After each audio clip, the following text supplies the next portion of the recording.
Number one thing we do is the credit shelter trusts, credit shelter planning. If that's not enough, now we're going to start looking at the life insurance trust. So let's talk about that for a minute.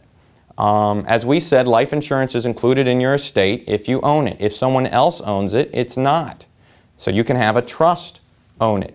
You can have your children own it. The first thing we're doing is we're looking to get the insurance out, because that's often what puts us over the number.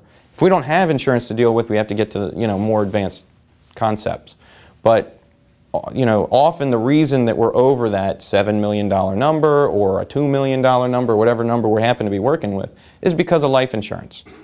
So the number one thing I think professionals think of is we need a trust. What we're talking about here is gifting. I mean, that's really what we're talking about when you set up this life insurance trust. You're gifting premiums every year to your children.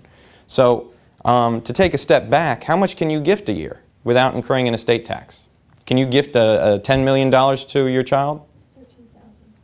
Well, you can gift, you're right, you can give $13,000 a year to, per person.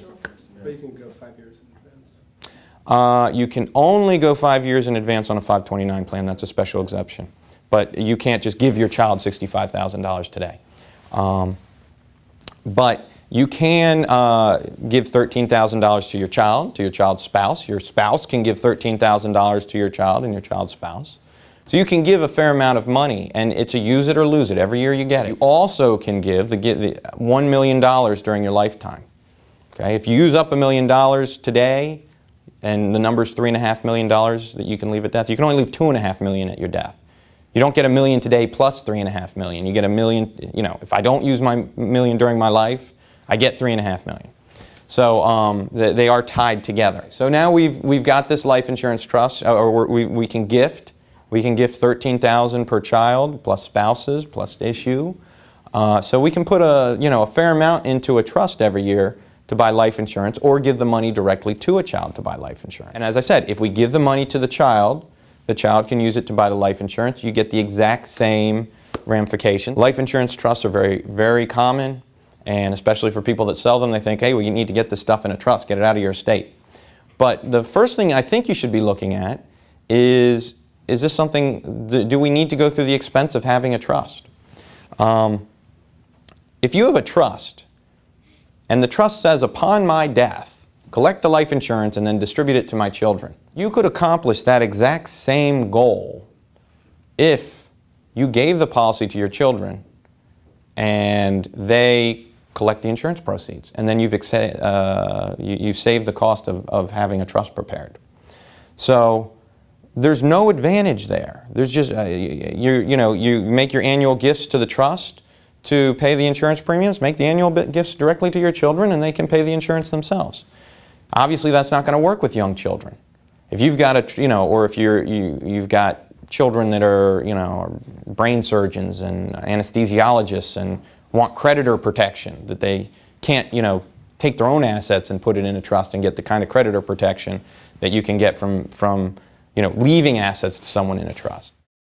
Most of these trusts are built with something called crummy rights, which means if you really have that child that is going to take it, you can't, and does everyone know what a crummy right is? What a crummy right sounds like, it's a crummy right, but it's based on a case. Their last name was Crummy.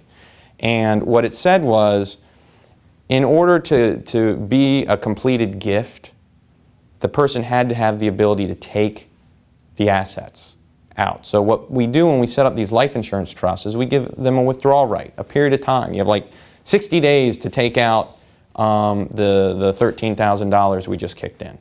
And if you don't take it out, you lose your right. With a life insurance trust, if you've got that child that I can't give them a withdrawal right because they've got a drug problem or something, you can use your $1 million number. They work a little differently than the annual exclusions, and have it be a completed gift to the trust.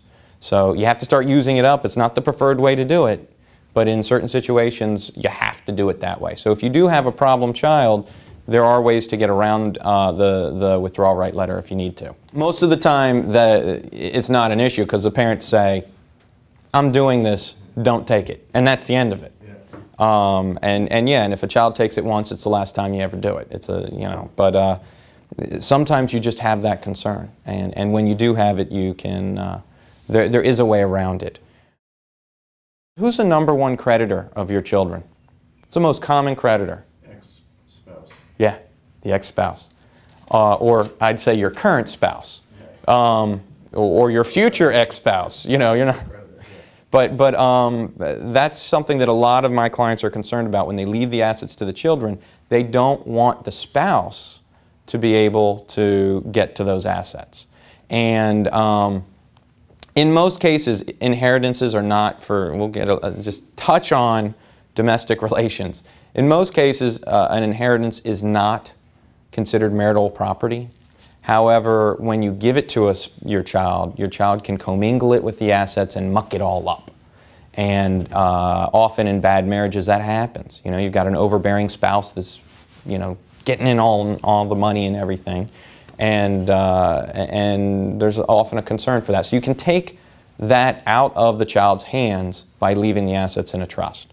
So that's another reason to consider not just a trust in the case of a life insurance scenario, but also just I'm leaving assets in general to my children.